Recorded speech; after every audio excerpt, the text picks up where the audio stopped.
ನಮಸ್ಕಾರ. ದಾವಣಗೆರೆಯಲ್ಲಿ ಪ್ರಜಾಪ್ರಭುತ್ವದ ಕಗ್ಗೊಲೆ ಆಗಿದೆ ಅಂತ ಹೇಳೋದಕ್ಕೆ ಇಷ್ಟಪಡ್ತೀನಿ. ಒಂದೇ ಕುಟುಂಬಕ್ಕೆ ಎಷ್ಟಂತ ಅಧಿಕಾರ? ನಾನು 2-3 ತಿಂಗಳಿಂದ ಪ್ರತಿಪಾದಿಸ್ತಾ ಬಂದಿದ್ದೀನಿ. ಈಗಾಗಲೇ ಅವ್ರ ಮನೆಯಲ್ಲಿ ಬಿ ಫಾರ್ಮ್ ಇದೆ ಅಂತಂದು ಕಾಂಗ್ರೆಸ್ ಪಕ್ಷ ಇರ್ಬೋದು ಅಥವಾ ಈ ಕುಟುಂಬ ಇರ್ಬೋದು, ಅದೆಲ್ಲ ಮಾಡ್ತಿರೋಂಥದ್ದು ಡ್ರಾಮಾ ನಾಟಕ ಅಂತಂದು. ಅಲ್ಲಿ ನ್ಯಾಯಯುತವಾಗಿ ಏನು ಅಲ್ಪಸಂಖ್ಯಾತರಿಗೆ ಒಂದು ಪ್ರಾತಿನಿಧ್ಯ ಸಿಗಬೇಕಿತ್ತು, ಟಿಕೆಟ್ ಸಿಗಬೇಕಿತ್ತು, ಕೊನೆಗೂ ಸಿಕ್ಕಿಲ್ಲ, ನಿರಾಶರಾಗಿದ್ದಾರೆ.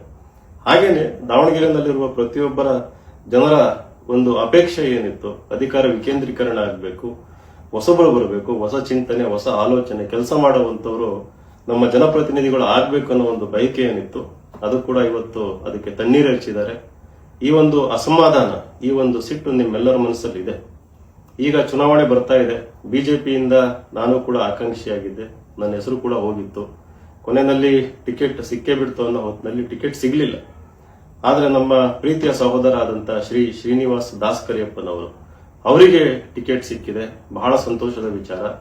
ನಾನು ಸಂಪೂರ್ಣ ಬೆಂಬಲ ಕೊಡೋದಕ್ಕೋಸ್ಕರ ನಾಳೆ ಅವರ ಒಂದು ನಾಮಿನೇಷನ್ ರ್ಯಾಲಿನಲ್ಲಿ ಬೆಳಗ್ಗೆ 10 ಗಂಟೆಯಿಂದ ಏನು ದುರ್ಗಾಂಬಿಕಾ ದೇವಸ್ಥಾನದಿಂದ ಶುರು ಆಗ್ತದೆ, ಅಲ್ಲಿ ಪಾಲ್ಗೊಳ್ಳೋದಕ್ಕೆ ನಾನು ಮತ್ತು ನಮ್ಮ ಬೆಂಬಲಿಗರೊಂದಿಗೆ ಬರ್ತಾ ಇದ್ದೀನಿ. ಹೆಚ್ಚಿನ ಸಂಖ್ಯೆಯಲ್ಲಿ ನೀವೆಲ್ಲ ಬರಬೇಕಾಗ್ತದೆ. ಯಾಕೆ ಈ ನಿರ್ಧಾರ ಅಂತಂದ್ರೆ, ಈಗ ನಮಗೆ ದಾವಣಗೆರೆಯಲ್ಲಿ ಬೇಕಿರುವಂತದ್ದು ಒಂದು ಬದಲಾವಣೆ. ಆ ಬದಲಾವಣೆ ನಮ್ಮ ಶ್ರೀನಿವಾಸ್ ದಾಸ್ಕರಿಯಪ್ಪನವರಿಂದ ಶುರು ಆಗಬೇಕು ದಕ್ಷಿಣ ಕ್ಷೇತ್ರದಲ್ಲಿ. ಯಾಕೆಂತಂದ್ರೆ ಅವ್ರಿಗೂ ಕೂಡ ಯುವಕರು ಬಡತನದಿಂದ ಬಂದಿದ್ದಾರೆ, ಕಷ್ಟ ನೋವಿನ ಅರಿವಿದೆ ಅವರಿಗೆ. ಅವರ ತಂದೆಯವರು ಒಂದಾನೊಂದು ಕಾಲದಲ್ಲಿ ಹಮಾಲಿ ಕೆಲಸ ಮಾಡ್ತಿದ್ದಂತವರು, ಗ್ರಾಮ ಪಂಚಾಯಿತಿ ಮೆಂಬರ್ ಆಗಿದ್ರು, ಅಧ್ಯಕ್ಷರಾಗಿದ್ರು.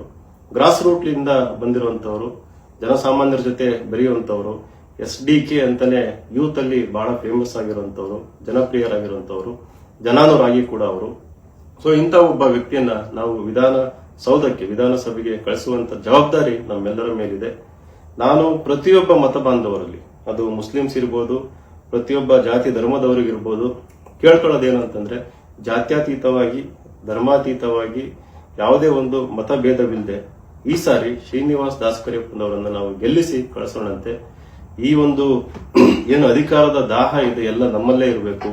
ಇದು ನನ್ನ ಕ್ಷೇತ್ರ, ನಾವು ಹೇಳ್ದಂಗೆ ಆಗ್ಬೇಕು. ಈ ಒಂದು ದುರಹಂಕಾರದ ಧೋರಣೆ ಏನಿದೆ ಅದಕ್ಕೆ ಒಂದು ಕಡಿತ, ಅದಕ್ಕೆ ಒಂದು ಬ್ರೇಕ್ ಈ ಒಂದು ಎಲೆಕ್ಷನ್ ನಲ್ಲಿ ಬೀಳಲಿಲ್ಲ ಅಂತಂದ್ರೆ ದಾವಣಗೆರೆ ಮುಂದಿನ ದಿನಗಳಲ್ಲಿ ಬಹಳ ಕರಾಳ ದಿನಗಳು ಕಾಡ್ತವೆ. ಯಾಕೆ ಅಂತಂದ್ರೆ, ಪ್ರಜಾಪ್ರಭುತ್ವದಲ್ಲಿ, ಸಂವಿಧಾನದ ಆಶಯದಲ್ಲಿ ಒಂದು ಕುಟುಂಬದಲ್ಲಿ ಇಷ್ಟೊಂದು ಅಧಿಕಾರ ಯಾವತ್ತೂ ಕೂಡ ಯಾರಿಗೂ ಒಳ್ಳೇದಲ್ಲ. ಅದು ಸರ್ವಾಧಿಕಾರಿತನಕ್ಕೆ ಈಗ ಆಲ್ರೆಡಿ ನೋಡ್ತಾ ಇದೀವಿ. ಸರ್ವಾಧಿಕಾರಿ ಧೋರಣೆನ ಅದು ಇನ್ನೂ ಜಾಸ್ತಿ ಆಗ್ತಾ ಹೋಗ್ತದೆ. ಇದೆಲ್ಲ ಡ್ರಾಮಾ. ಅವ್ರದ್ದೇನು ಜನಗಳ ಹತ್ರ ಬಹಳ ಸಿಂಪಲ್ ಆಗಿರುವಂತದ್ದು, ನಯವಾಗಿ ಮಾತಾಡ್ತಾ ಇರುವಂತದ್ದು ಇರ್ಬೋದು. ನಿಮ್ಗೆಲ್ಲ ಗೊತ್ತೇ ಇದೆ, ನೀವೆಲ್ಲ ಪಬ್ಲಿಕ್ ಮಾತಾಡಲ್ಲ, ನಾನು ಪಬ್ಲಿಕ್ ಮಾತಾಡ್ತೀನಿ. ಇದನ್ನ ಯಾವುದನ್ನು ನಂಬೋದಕ್ಕೆ ಹೋಗ್ಬೇಡಿ. ಈ ಸರಿ ನಾನು ಪಣ ತೊಟ್ಟಿದ್ದೀನಿ, ಸಂಕಲ್ಪ ಮಾಡಿದ್ದೀನಿ. ಹುಷಾರಿರಲಿಲ್ಲ 2-3 ದಿನ, ಆದ್ರೂ ನಾಳೆ ಬರ್ತಾ ಇದ್ದೀನಿ. ಬಂದು ಅದಾದ ನಂತರ ನಿರಂತರವಾಗಿ ಕ್ಷೇತ್ರದಲ್ಲಿ ಇದ್ಕೊಂಡು ಹಳ್ಳಿಗೆ ಬೂತಿಗೆ ಹೋಗ್ಬಿಟ್ಟು ಏನೂ ಅಪೇಕ್ಷೆ ಇಲ್ಲದೆ ಅನ್ಕಂಡೀಷನಲ್ ಆಗಿ, ಏನೂ ಅಪೇಕ್ಷೆ ಇಲ್ದಂಗೆ ಅನ್ಕಂಡೀಷನಲ್ ಆಗಿ ಈ ಸಾರಿ ಶ್ರೀನಿವಾಸ್ ದಾಸ್ಕರಿಯಪ್ಪನವರು ಗೆಲ್ಲಲೇಬೇಕು ಅನ್ನೋ ಒಂದು ಸಂಕಲ್ಪದೊಂದಿಗೆ ಒಂದು ತಂಡ ಕಟ್ಕೊಂಡು ನಾವು ಬೀದಿಗಿಳಿದು ಕೆಲಸ ಮಾಡ್ತೀವಿ. ಬದಲಾವಣೆ ಖಂಡಿತ ಸಾಧ್ಯ ಆಗ್ತದೆ. ಕೇವಲ ಮನಸ್ಸಲ್ಲಿರುವಂತಹ ಒಂದು ಅಸಮಾಧಾನ ನಮ್ಮ ಮನೆ 4 ಗೋಡೆ ಒಳಗೆ ಮಾತ್ರ ಡಿಸ್ಕಸ್ ಆಗಿ ಅಲ್ಲಿಗೆ ಎಂಡ್ ಆಗೋದು ಬೇಡ.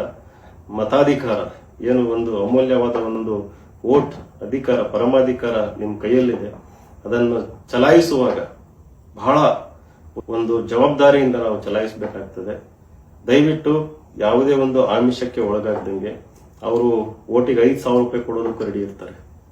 ಆದ್ರೆ ವೋಟನ್ನ ಶ್ರೀನಿವಾಸ್ ದಾಸ್ಕರಿಯಪ್ಪನವರಿಗೆ ಮಾತ್ರ ಹಾಕಿ. ಪ್ರಜಾಪ್ರಭುತ್ವದಲ್ಲಿ ಒಬ್ಬ ಸಾಮಾನ್ಯ ಜನಕ್ಕೆ ದುಡ್ಡು ಕೊಟ್ಟು ವೋಟ್ ಖರೀದಿ ಮಾಡುವಂತದ್ದು ದೌರ್ಭಾಗ್ಯ. ಅದು ಪೊಲೀಸರ ಕಣ್ಗಾವಲದಲ್ಲೇ ನಡೀತದೆ, ಅಧಿಕಾರಿಗಳ ಒಂದು ಪ್ರೊಟೆಕ್ಷನ್ ನಲ್ಲೇ ನಡೀತದೆ. ಅದು ಕೂಡ ಒಂದು ಪ್ರಜಾಪ್ರಭುತ್ವದ ಕಗ್ಗೊಲೆ. ಇದೆಲ್ಲ ನಾರ್ಮಲ್ ಆಗಿ ಹೋಗ್ಬಿಟ್ಟಿದೆ. ಇದು ಎಲೆಕ್ಷನ್ ಕಮಿಷನ್ ಇದನ್ನ ನೋಡೋದು ಹೆಂಗೆ ಸುಂದಿರ್ತದೋ ಗೊತ್ತಿಲ್ಲ. ಬಟ್ ಈ ಸರಿ ಇದ್ಯಾವುದೂ ಆಗೋದಕ್ಕೆ ಬಿಡಬಾರ್ದು, ಯಾವುದೇ ವೋಟ್ ಫ್ರಾಡ್ ಆಗೋದಕ್ಕೆ ಬಿಡಬಾರ್ದು.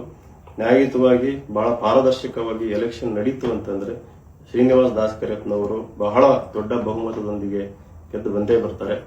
ನಾಳೆ ಅವರ ಒಂದು ಏನು ನಾಮಿನೇಷನ್ ಫೈಲ್ ಮಾಡಕ್ ಹೋಗ್ತಾ ಇದ್ದಾರೆ. ಆ ಒಂದು ರ್ಯಾಲಿನಲ್ಲಿ ನಾನು ಬರ್ತಾ ಇದ್ದೀನಿ, ಈಗಾಗಲೇ ಹೇಳಿದಂಗೆ ನೀವು ಕೂಡ ಹೆಚ್ಚಿನ ಸಂಖ್ಯೆಯಲ್ಲಿ ಬನ್ನಿ ಅಂತಂದು ಹೇಳೋದಕ್ಕೆ ಇಷ್ಟಪಡ್ತೀನಿ.